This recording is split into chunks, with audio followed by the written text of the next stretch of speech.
Okay, I hope this presentation will bring to light the wonderful world of buttons and the art and miniature they represent. Buttons reflect the history, creativity, and artistic influences of their time. The buttons that you will see are grouped by their material or the predominant theme they represent. In the following slides, you will see how buttons are categorized by collectors, from the simple utilitarian China button to the military uniform button, commemorative buttons, to exquisite works of art in various mediums and styles. Here's a few key points about the hobby of button collecting. The hobby of collecting has been around since the 1930s. The National Button Society was established in 1938 and held its first show in 1939, and the organization is about 83 years old. Currently, there are 2,200 members worldwide, plus or minus. National, state, and local club memberships were steadily going down through attrition and non-renewals in the last decade. This year's recent membership campaign shows that we have gained nearly 100 new members. And that is one reason why presentations like this for the general public will help lure new collectors to the hobby and help grow our national, regional, and local clubs. And as you have already heard, I'm a member of the Historical Button Club and been collecting for about 40 years. And I got started when I started having a need for vintage buttons. I was buying and selling vintage clothing to earn money for college. And one thing led to another. And when you get one button, you got to have a lot more.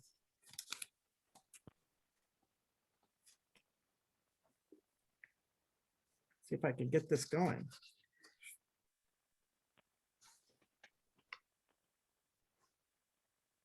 I will begin with buttons of the 18th century,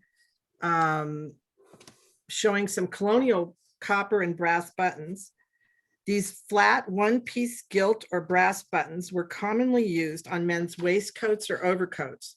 The buttons average over 1 inch and up to about 2 inches in size. Many of these large buttons were used to button the coat, but they might have also been used as decorative pieces on lapels, cuffs, pockets, and coattails. Some coats had as many as 24 buttons on them. Can you imagine the weight of those coats? Passementerie is a French term for edgings of silver or gold and is a technique for decorating fabric with metallic threads, pastes, and stones. Fabric buttons in the 18th century were exquisite objects of art made by hand and again, primarily worn by men. Although we've recently seen some pictures on Facebook of an outfit, a dress that had passementerie buttons on it that was worn by a woman. This group of fabric, cord, and crocheted buttons are from the mid-19th century and early 20th century and were primarily worn by women.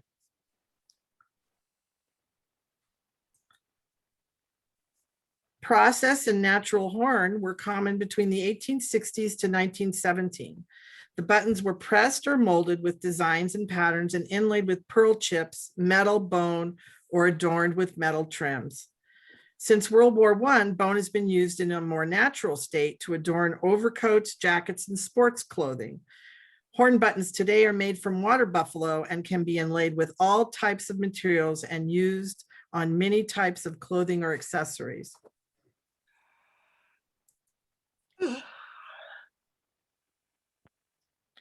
After Queen Victoria's Prince Albert died in 1861, it is said that she wore black for the rest of her life in mourning for Albert. Approximately 40 years. She adorned her clothing with black Whitby jet buttons and wore Whitby jet jewelry. For a time, the only jewelry allowed at court was that which was made of jet. Whitby jet is a form of lignite derived from fossilized wood coal. Was very valuable as jewelry or buttons and worn primarily by wealthy people. It comes from Robin Hood's Bay in Bulby near Whitby, North Yorkshire, England. The larger buttons on the bottom are also made from a form of lignite coal, and they are from Beulah, Montana. Beulah, North Dakota. These were made as souvenirs in the late 20th century. This lignite is formed from fossilized and compressed peat. So one is made from wood and one is made from peat. The manufacture of black glass buttons became necessary to keep up with the popular demand for affordable versions of the Whitby Jet buttons. The use of black glass buttons was a way for the masses to follow the fashion styles of the time. The trend continued through the Victorian era and into the 20s. In the 40s and 50s, the glitz of black glass buttons came into vogue once more, and many of these buttons were made in West Germany and they are marked Jet, but that is in trade name only. And you can usually tell the difference between Jet and coal and true Jet and black glass. And all you have to do is touch the glass to your face. You can feel how cold it is. It's also much heavier than Jet. Jet is very lightweight, like pumice or like a piece of wood. Clear and colored glass buttons were very popular during the Victorian era and reflected the art and style of the time period. This group of glass buttons are called Victorians because of their lacy, intricate designs. And a lot of times people will ask, how do you tell the difference between modern glass buttons and older glass buttons? And unfortunately, I don't have a picture of the backs of these buttons, but all you have to do is usually look at the front of these buttons and you can see by the style, by the art style that they're made, that they are an older button made before 1917. Today, though, there's a lot of modern check buttons that are using similar molds. So that's where you have to look at the back of the button to be able to tell, is it an old button or a new button? And a new button is going to have nearly a perfect, smooth surface on the back, no cracks, creases, or blemishes. And the older glass buttons usually have those creases and cracks in the glass. China buttons, also called Prosser buttons, are named after the man who invented the process for making these unique small porcelain buttons sometime after 1840. They were made throughout Eastern and Western Europe, Britain, America, and specifically Brière, France. The buttons from France are sought after by collectors as they are the most unique and colorful chinas. Today, collectors flock to the old factory to Brière to dig for buttons in the old dump pile. Occasionally, you will find a sample card of these buttons online or in a secondhand store, and they will carry the marketing term agate.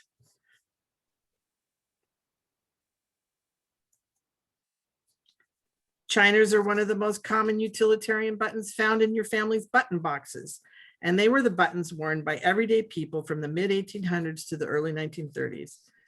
They come in different patterns to complement the fabric being used. The plain white ones might have been used as an alternative to pearl or white shirts or blouses or dresses and even underwear. Calico and gingham chinas would have been used on a similar calico or gingham fabric.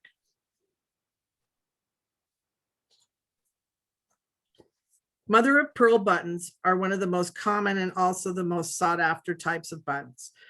Pearl came from the South Pacific and Indian Oceans, as well as freshwater pearl coming from the Mississippi Valley. Pearl has been used as a fastening piece since prehistory and has also been used frequently in other button materials as an embellishment. The freshwater pearl industry in and around Muscatine, Iowa is world famous as an industry that began in the 1890s and was going strong until the 20s. This industry died with the advent of the plastic button and the difficulty in finding cheap labor. In this group of pearl buttons, you can see one wood button at the bottom that is endorsed with inlaid abalone. Let's see if I have. Can you see the red arrow? Sarah?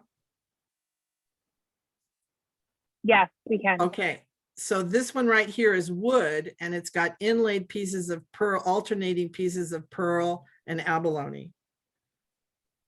And there are several metal buttons here also that have pearl in the center as the main attraction of the button.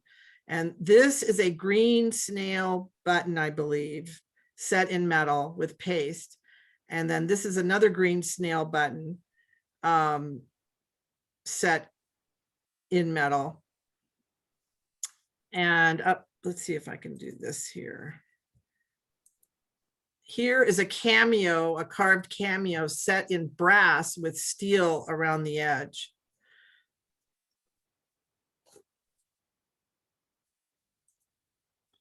Uh-oh.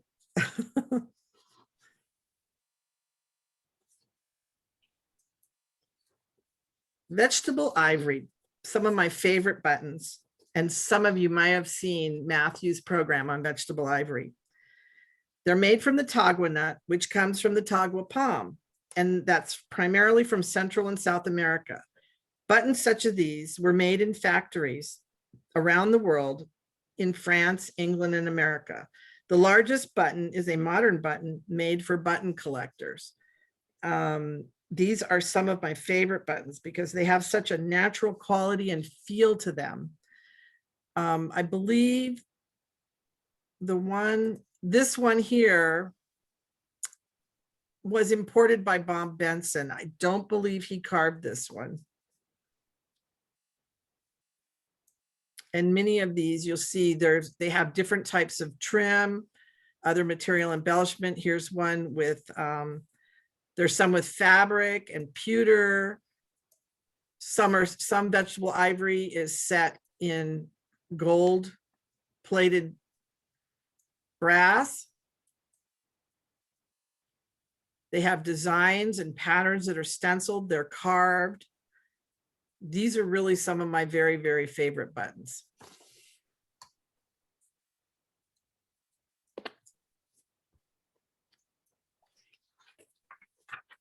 Another type of material used for buttons since the 18th century is wood, and it is still used today. You can see techniques used to make wood buttons that are much the same as the artistic techniques and styles used to make wood furniture or other ornamentation. Many consider these composition buttons uncollectible, but after you take a careful look at the colors, patterns, and designs, they grow on you. They are known as the buttons derived from everything gathered from the floor of the button factory. They are a mixture of shellac, glue, binder, blood, wax, rubber, gutta percha, combined with fillers such as seaweed, peat, pearl chips, ground mineral, including mica. The buttons are molded in much the same way as a ground horn button. Many times the same molds were used. So you might find a button that's in composition that might also be the exact same design in a horn button. One way to distinguish between them is to use a loop, and you look for flecks of mica and flecks of other material. Ground horn has a translucence to it that composition buttons generally do not. The other trick to make these buttons look beautiful is to use a little mineral oil, and the colors just shine through. From this point on, I'm going to show you a few of the many categories that buttons are grouped in by collectors. Many of these groups are based on the preferences of the hobbyist or a competitive category, such as plant life, as you see here.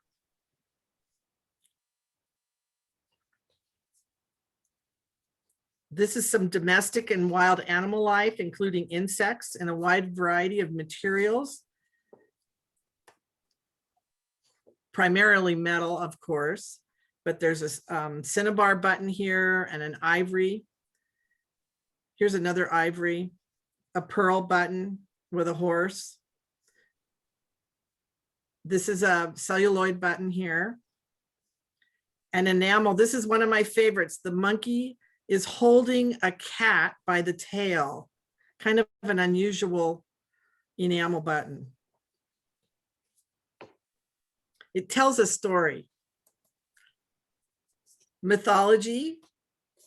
And these buttons, you will see Medusa, Athena, Neptune, Mercury, Bellum, the god of war, Apollo.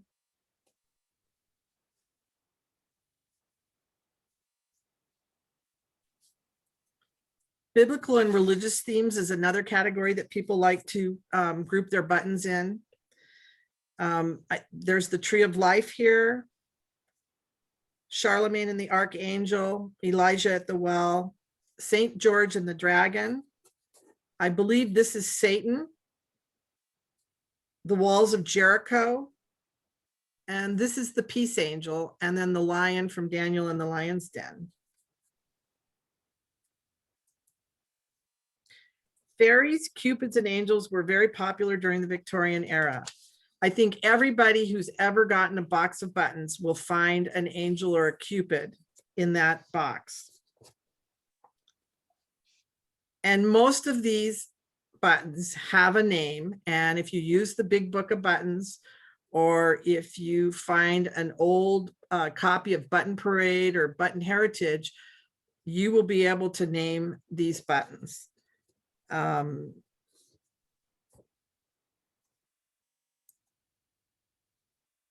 Fables is another group that people will do. Fox and the Grapes, the Fox and the Crow, Crane and the Frogs.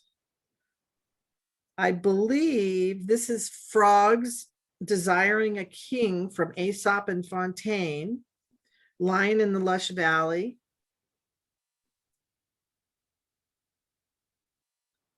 The Eagle and the Stag and the Wolf and the Stork. I think I said Fox and the Grapes, I hope.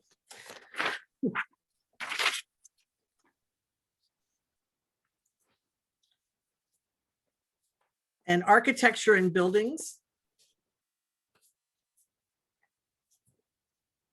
And here again, some of these buttons will have names. This one with the steel cup and the pearl background and the brass front is called the Tour de Nestle. I believe here's a little tiny Eiffel Tower steel cup, also with a pearl background. This is considered the Charter Oak with the windmill behind it. I am not sure what, this is a painting under glass. One of the first collections I ever bought, I got this button. I have not been able to identify it. I believe it's from an exposition or some sort of a World's Fair, but I do not know for sure. If anybody knows, please let me know.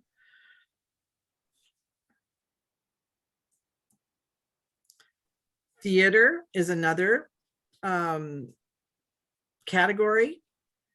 And you have Pierrot and Pierrette in the center. Sarah Bernhardt as Theodora here, and as Liglette from L'Aiglon. Right here, this is a fun button, and you could miss it in a collection of black glass. You can see the HMSP from the HMS Pinafore, and obviously from Gilbert and Sullivan.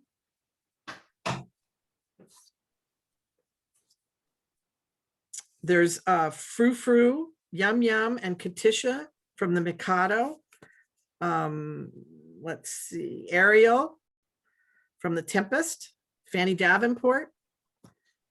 And here again, if you use those old books like Button Parade and Button Heritage, if you're not able to get a hold of a copy of the Big Book of Buttons, you can usually identify most of these buttons.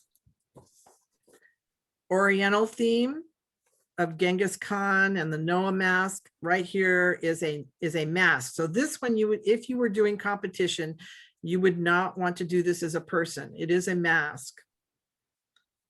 There's Matted Chrysanthemum. And there's all different types of materials, Arita porcelain, enamel, mother of pearl, satsuma. This is either celluloid or an early plastic. There's black glass, clear and colored glass. This is a large sepia tinted white glass, and then bone.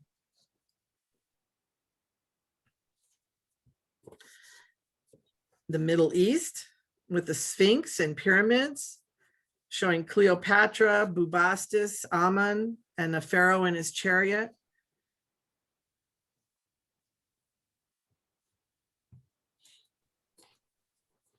And transportation. Oh, I love transportation.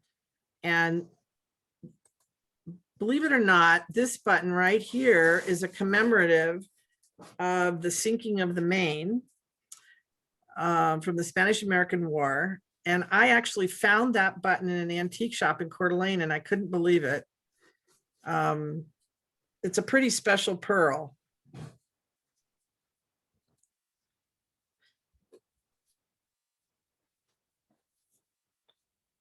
The two airplanes on the right show different types of airplanes. Let's see if I can get, I hope you can see these. The plane on the left is an image of the Bremen Junker, which flew from east to west on a transatlantic flight in 1928. The button on the right is believed to be a representative of Lindbergh's solo transatlantic flight in 1927.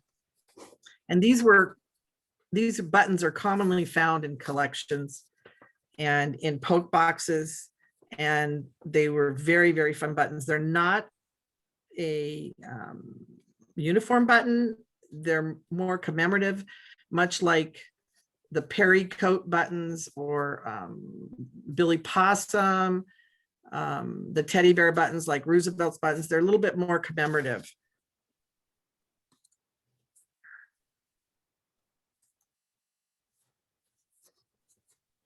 Children's stories.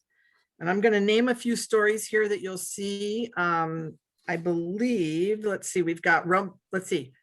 This is Hansel and Gretel. This is Rumpelstiltskin and King Arthur. Let's see, Hop o' My Thumb. When I got this button, this was completely, you couldn't even see what it was. I took the button apart and completely cleaned it and put it back together. It was rusted and in really bad shape, and they gave it to me, and I said, well, let me see what I could do with it. And it came out pretty good. Right here is Buster Brown and Teague. I believe this is Flora and the Hind. Let's see, what have we got here? There's Little Bobby Shafto. Now this story is called The Miner, I believe. And we've got Peter Pan. Let's see, Porridge Time. Let's see, where's Porridge Time? Right here, where the mom is feeding the child. And you can see some Kate Greenway designs right here, here and here. I love children's stories buttons. Oh, and there's Jack the Giant Killer right here, this little one. Men's and women's heads in all different types of materials. And you can see how they mimic portraits, paintings.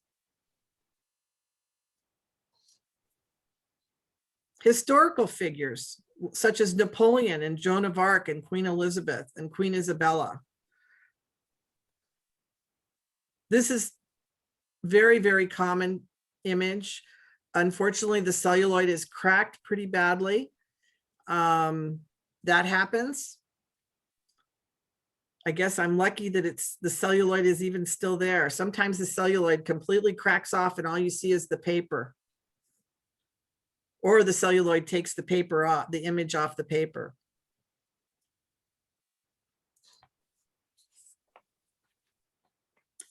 Porcelain buttons were often portraits in miniature or lovely flowers, often hand painted by the dressmaker or the ladies who wore them. This is a group of enamels from the late 19th century and early 20th century. The green enamel on the lower right, I believe, is an arts and crafts design, period design, and sometimes referred to as a peacock's eye. but usually peacock's eye you see in glass, but this is kind of an unusual one in enamel.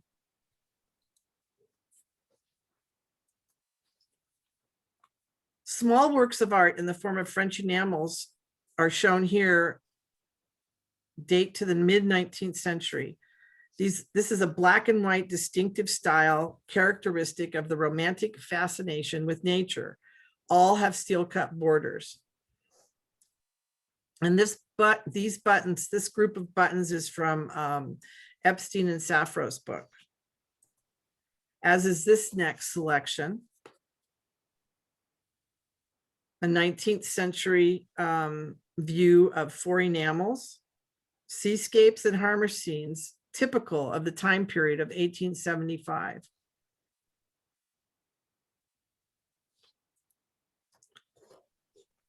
Paste jewels and rhinestones have been used since the 18th century and became more prevalent in the 19th and 20th century, especially in the 50s.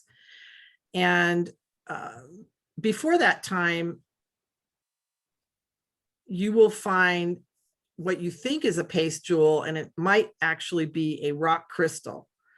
And so be very careful if you see something, a button that looks older, it's possible that it's a gemstone and not paste.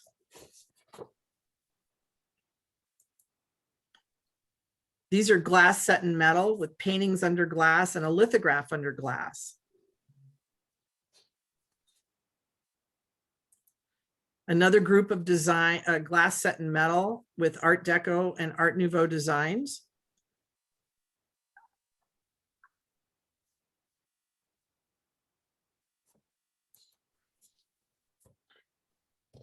The following slides are large jewels and also called gay 90s.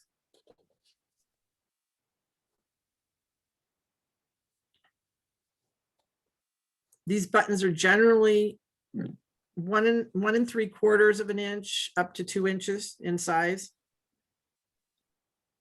possibly larger. And generally you only had 1 or 2 of these on an outfit. Sometimes they were so large and they were very heavy.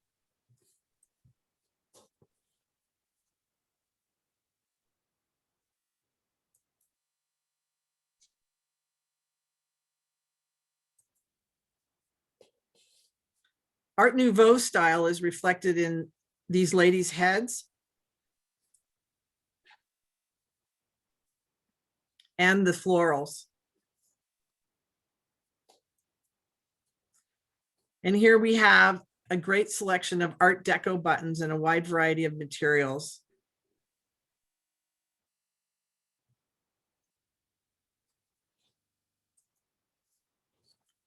Plastics, also called synthetic polymers by collectors.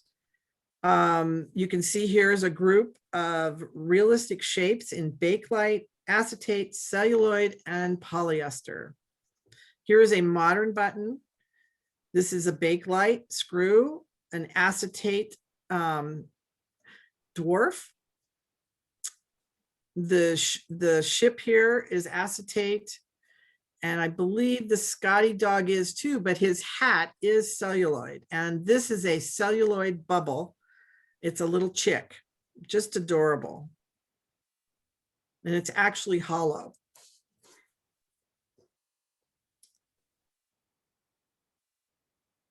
Here are some celluloid and bakelite buttons, also known as synthetic polymers.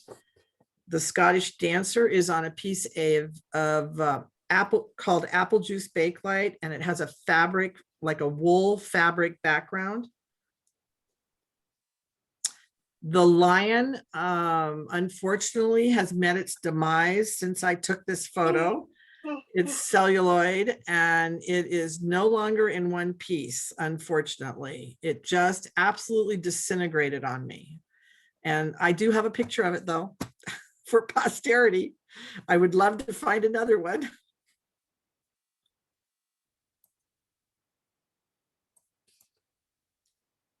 Ooh, let me go back to this.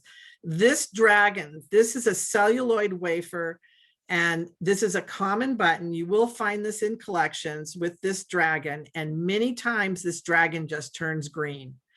And don't give up on it. Sometimes you can clean it, but it's really difficult because the celluloid wafer does not take any cleaning.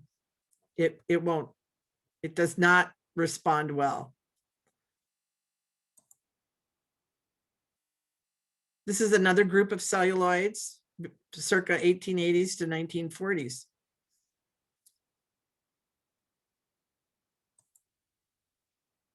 And a group of bakelite that imitates amber. These were some of my favorite. You can see this one up here actually has inlaid wood in a pattern, in a design on it. And this has chrome embellishment on it.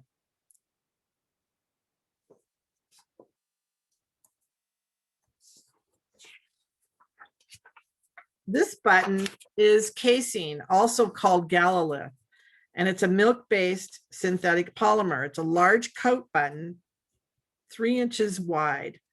And in the center is painted black glass that's been painted in a pattern, in a decorative design. When you hot needle test this button, you can smell the burnt milk. Casein was first introduced to the public at the Paris Universal Exposition in 1900. These are some extra large celluloid and metal and casein buttons that date to right before 1917, and possibly some of them might have been made afterwards, but they're right on that transition.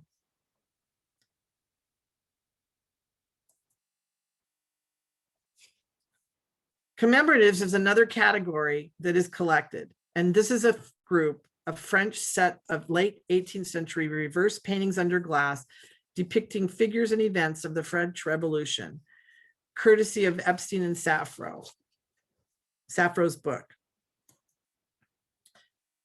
This is a group of French revolutionary buttons. The cap was an important symbol of the revolution ideology after 1792, when King Louis XVI donned the cap as an attempt at pacification and a gesture of goodwill.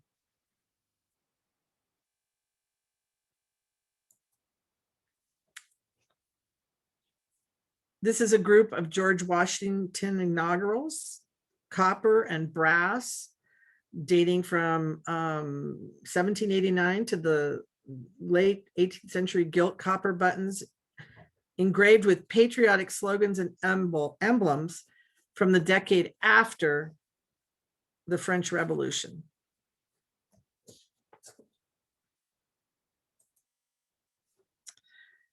These are some contemporary, more contemporary US commemoratives and historical buttons. And you can see the Liberty Bell. This is a presidential campaign button, as is the little log cabin here and here and here. And depending upon who you were voting for and what your beliefs were as far as drinking and teetotaling, I'll do a close-up on this. Depending upon how prominent the barrel was in front of the building, or maybe the barrel wasn't showing at all. This one, here's another little log cabin right here.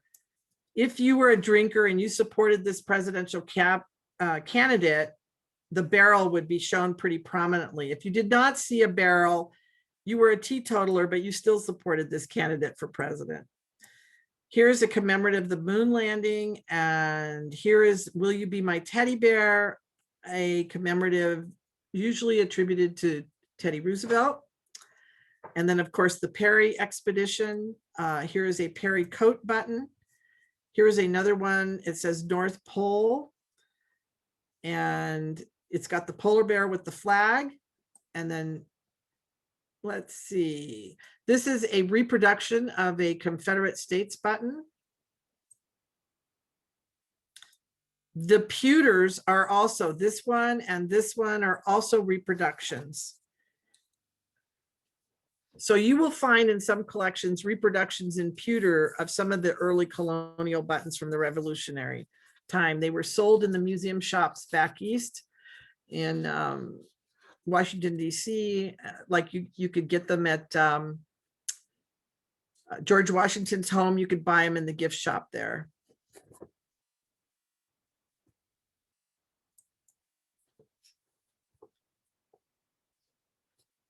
Some collectors prefer uniform buttons, and this is a tray of United States and foreign political uniform buttons. It is an example of what a collector would enter for a competition at a show. And this is courtesy of Bruce Cole.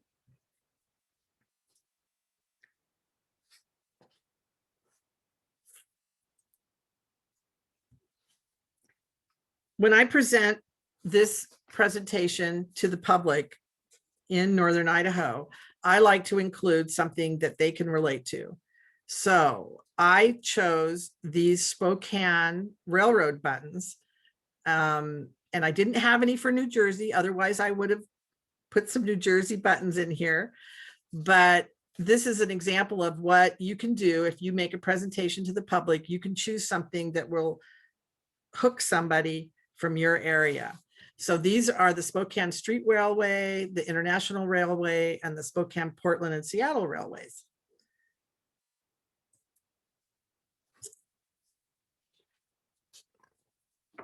This is a group of paintings on ivory. And I want to leave you with these because these are the perfect depictions of art in miniature. This is a set of mid-19th century paintings on ivory mounted in silver from India, and they are an example of how Indian miniature painting was changed by British imperialism and European influence. The Mughal style that existed in India since the 16th century gave way to this, what is considered the company style, because of the East India Company. This newer style depicted large monuments rendered in the Western-inspired perspective. And these buttons are also courtesy of Epstein and Safro. This is a set of American-made ivory scrimshaw. They are said to have been carved by a Maine sea captain in the 1890s, and the buttons may depict actual ships that sailed the high seas.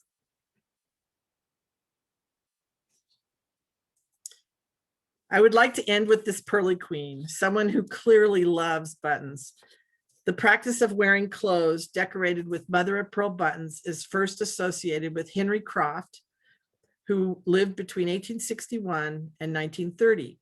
He was an orphan street sweeper who collected money for charity. At the time, London costermongers, street traders, were in the habit of wearing trousers decorated at the seams with pearl buttons that had been found by market traders. In the late 1870s, Croft adapted this to create a sequin suit to draw attention to himself and to aid his fundraising activities. In 1911, an organized Pearly Society was formed in North London. I hope you've enjoyed these buttons. They are just the tip of the iceberg. Thank you.